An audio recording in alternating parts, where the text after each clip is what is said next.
Guys, welcome to Truthfulness. Welcome to Sonia's Adventure Channel. I am Sonia. Thank you so much for being here. The video, today's video, is about an American woman, single, black, educated, and broke.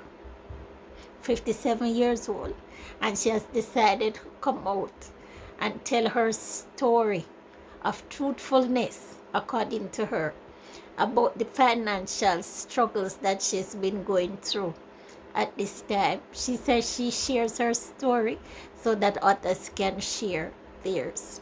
You know, this is a time when a lot of persons in social media, they portray their lives as something that it's really not what it is truthfully on the ground. It's fictitious, it's pretentious. And when we find someone who is the opposite to that, we don't want to be judgmental, we just want to listen and to pick the life lessons that we can from it, so that we may use these things to further improve the way we live our lives. Thank you so much for listening. It's gonna be about 25 minutes. Please find the time, guys. It's a good story to listen through to the end. Thank you so much. And y'all, when God tells you something, listen and be obedient to it. And I didn't. And I know that is part of the reason I'm having issues today. When I left to go to Atlanta to pursue acting, I kept hearing, you're not going to need to look for a job. You're not going to need to look for a job. And unbeknownst to me, he had something waiting for me. Before I left, someone here in Memphis connected me to somebody in Atlanta about, working a job. And I started going through the process, the interview, filling out the application, and able to do the job. It was something that was right up my alley. Unfortunately, I allowed myself to I self-sabotaged. And I said, you know what? I can't do this job. I'm going to be acting. I don't know when I'll need off, when I'll do this, A, B, C, and D. Made an excuse because I'm thinking it's going to be okay. You'll get someplace steady, consistent. You'll be able to take off when you need to, and so forth. Because I'm thinking, I don't want to interrupt or get anybody else in trouble. If I had been a little bit more wise and I guess maybe selfish, I would have taken the job without question.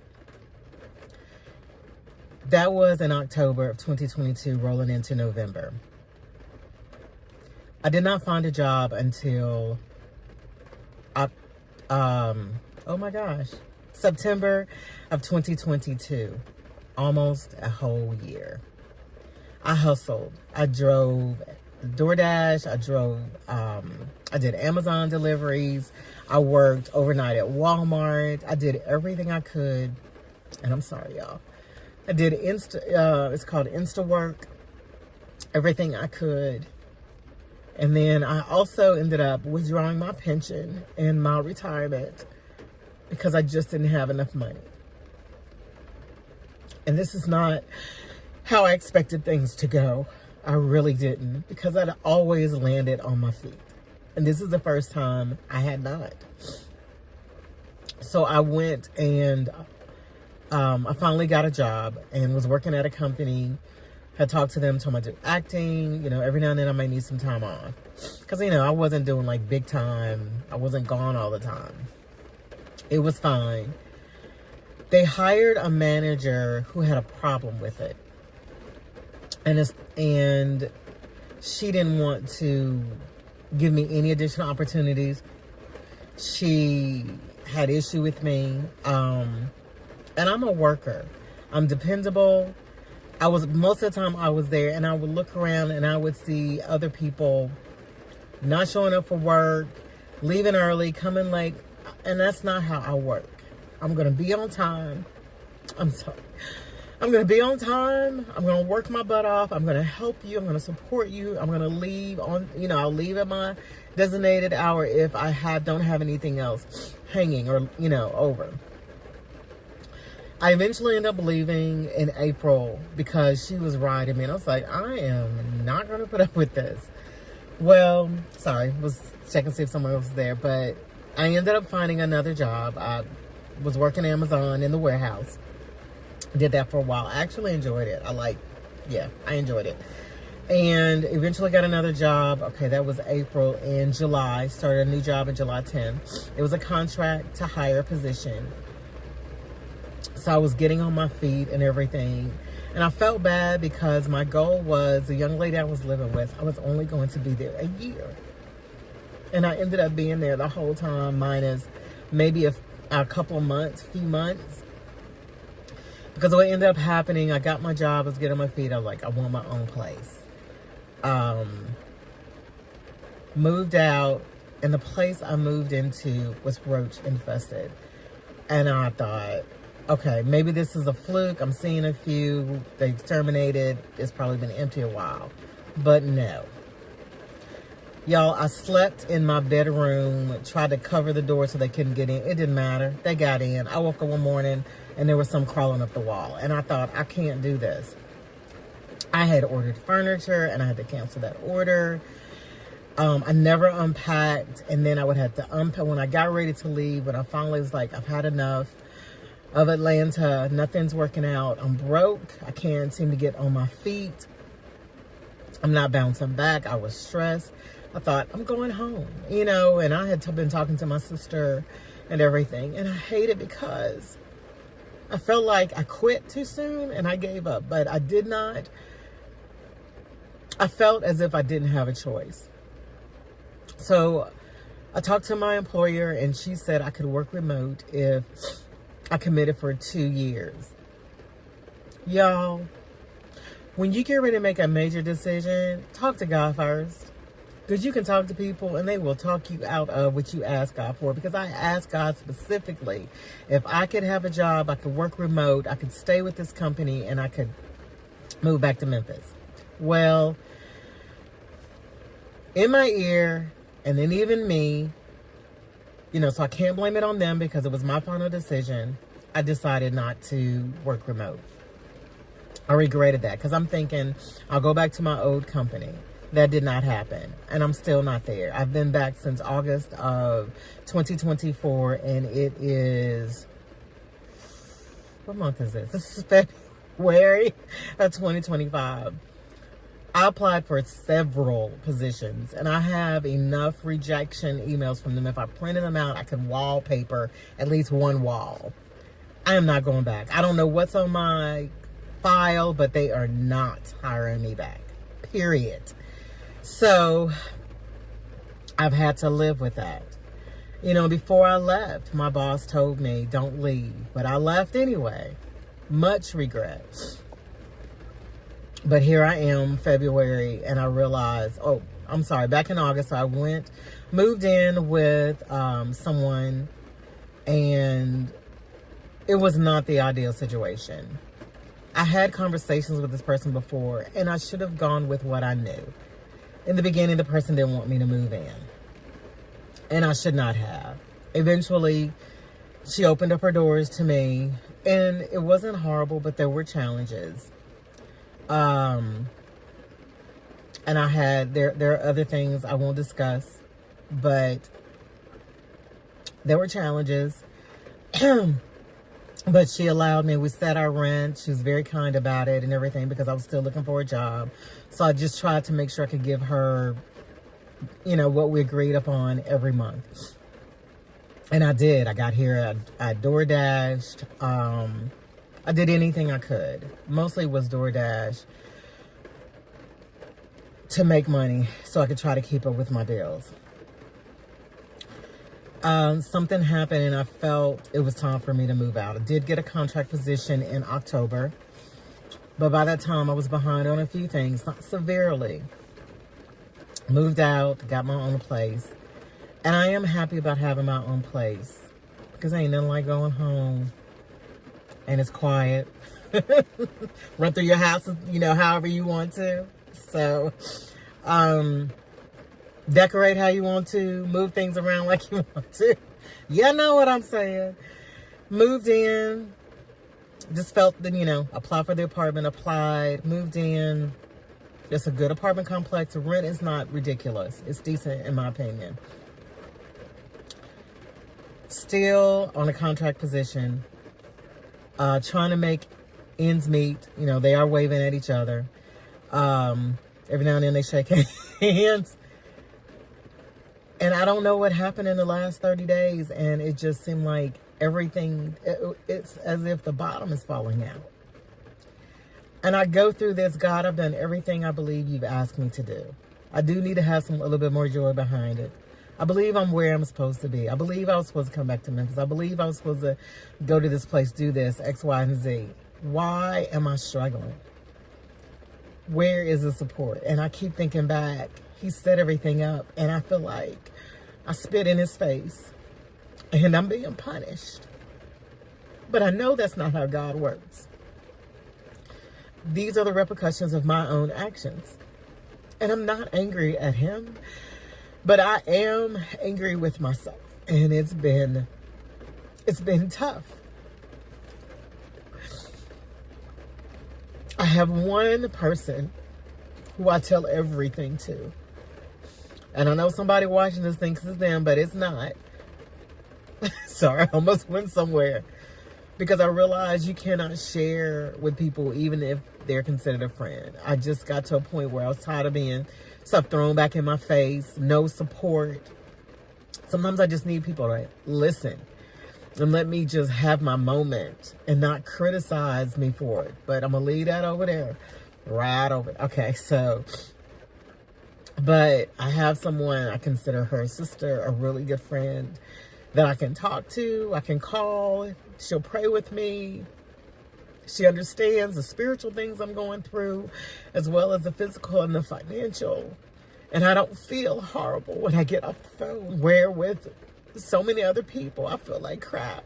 I am hard enough on myself. And it's difficult because I think back to who I am. I went to school on to college on an academic scholarship. I graduated with honors. I'm talented, I'm smart, I have a great work ethic. And it's just been hard because I'm not making the money I was making. But God knows I am so grateful to be working. And I've just panicked because I'm trying not to resort to any of my old ways. I don't want to borrow any money. Because of course my credit has tanked my life to come back together. And it's hard. And I think, oh my gosh, I am 7 years on the other side of 50. And waiting for this to work out is hard.